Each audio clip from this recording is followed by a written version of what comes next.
उत्तर प्रदेश की बात करते हैं, जहां के एक मामले ने सबका दिल दहला दिया है। कानपुर देहात जिले में अतिक्रमण हटाने के दौरान एक मां बेटी की जिंदा जलकर मौत हो गई। इस मामले में पुलिस ने एफआईआर दर्ज कर ली है। एफआईआर में एसडीएम लेखपाल, स्टेशन ऑफिसर, जेसीबी के ड्राइवर समेत 13 लोगों को आरोपी बनाया गया है।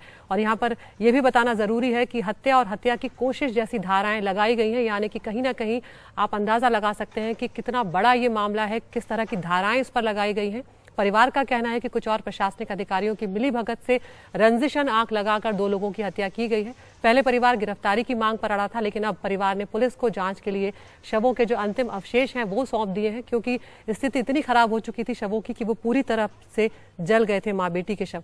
हम सीधा रुक कर रहे हैं हमारे सहयोगी सौरभ शुक्ला का, जो इस खबर पर लगातार नजर बनाए हुए हैं। सौरभ, एक बहुत ही दुखद खबर कानपुर देहात से आई। किस तरह से माँ बेटी जो है वहां पर जिंदा जल जाती है। परिवार रंजिशन ये सब हत्या करने का आरोप यहाँ पर लगा रहा है। कई लोगों पर यहाँ पर मामला दर्ज हुआ है। लेखपाल और एसडीएम सस्पेंड भी हुए हैं सौरभ, लेकिन क्या कुछ जानकारी मिल रही है, हुआ क्या है और अब आगे क्या कोई कार्रवाई होती हुई नजर आएगी? देखिए दीदी, अब जो कई सवाल आपने पूछे हैं इसका एक एक करके जवाब देते हैं। पहला सवाल है कि जो कमेटी बनाई है वो जो एसडीएम की भूमिका है, क्योंकि परिवार का ये आरोप है कि एसडीएम, लेखपाल और गांव के कुछ लोगों ने मिल करके उस झोपड़ी में आग लगा दी, जिसमें महिला और उनकी बेटी की मौत हो गई। बहुत बुरी तरीके से झुलस गए उनके शव और साथ में एक जो महिला का पति है उनको भी चोटें हैं, उनको भी बर्न इंजरीज हैं।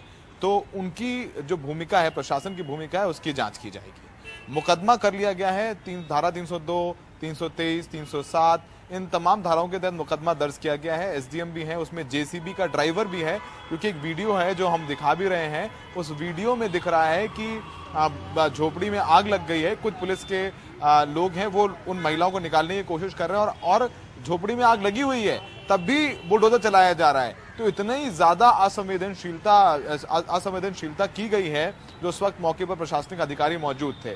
जबकि योगी आदित्यनाथ ने भी कहा था कि जो बुलडोजर है वो गरीबों के झोपड़ी पर नहीं चलनी चाहिए। अब उस पूरे मामले की बात करें तो जो गांव के कुछ लोगों ने आलोक दीक्षित और शिवम दीक्षित के खिलाफ ये मुकदमा दिया था, जांच कराने के लिए कही थी कि उन्होंने अवैध कब्जा कर रखा है। इसको लेकर के एक टीम पिछले महीने जनवरी में भी गई थी अतिक्रमण हटाने के लिए और उनको बोल के आई थी कि आप अपना अतिक्रमण हटा लीजिए वरना हम हटाएंगे। लेकिन जब कल इनकी पूरी टीम पहुंची तो बिना किसी जानकारी के वहां पर पहुंचे हुए थे और और सोचिए जब ये पूरी घटना हो गई उसके बाद पूरा का पूरा जो प्रशासनिक अमला वहां पर मौजूद था, वो महिला को जब वो जल गई महिला तो वहां से वो लोग भाग गए, फरार हो गए। जेसीबी भी छोड़ के चले गए, पुलिस वाले भी छोड़ के चले गए। उसके बाद में जब पुलिस अधिकारी आए तो जो एसपी ग्रामीण है यहाँ के कानपुर के एसपी ग्रामीण, उनकी बाइट ये आती है कि हमें ये जानकारी मिली है जो शुरुआती, उसमें महिला और उसकी बेटी ने कोठरी में बंद करके आग लगा ली। पहले इनका गैर जिम्मेदाराना बयान आता है, फिर लोगों में रोष जाता है और फिर कानपुर के मंडलायुक्त हैं या एडीजी इलाके के हैं, रात भर कैंप करते हैं और लोगों को समझाते हैं। फिर भी अब जाकर के शाम को लगभग 4 बजे के करीब परिवार माना है कि वो जो अवशेष बचे हुए हैं उनको पोस्टमार्टम के लिए सब प्रशासन को सौंप दिया है और उसके बाद कल या फिर जब तक कि पोस्टमार्टम नहीं हो जाता उसके बाद अंतिम संस्कार कर दिया गया है। परिवार को आश्वासन दिया गया है कि जो एफआईआर की गई है उस पर कार्रवाई की जाएगी। परिवार अब भी यही मांग कर रहा है कि जो आरोपी हैं, जो उनके गांव के दूसरे लोग हैं जिन्होंने षड्यंत्र रचा, एसडीएम, लेखपाल और जो पुलिस के लोग थे वहां पर, जेसीबी का ड्राइवर था, उन सबकी गिरफ्तारी की जाए। अदिति, बहुत बहुत शुक्रिया सौरभ इस तमाम जानकारी के लिए। तो जिस तरह से हमारे सहयोगी सौरभ बता रहे हैं और तस्वीरें भी वही बात बयां कर रही थी कि किस तरह से जिस वक्त वो आग लगी पुलिस प्रशासन के लोग वहां पर मौजूद हैं, लेकिन कोई भी आग बुझाता हुआ नजर नहीं आया, उल्टा वहां से लोग चले गए और बाद में ये बात सामने आई, ये आरोप लगाया गया जो कि बहुत ही गैर जिम्मेदाराना था कि उन दोनों ने आग लगा ली। देखते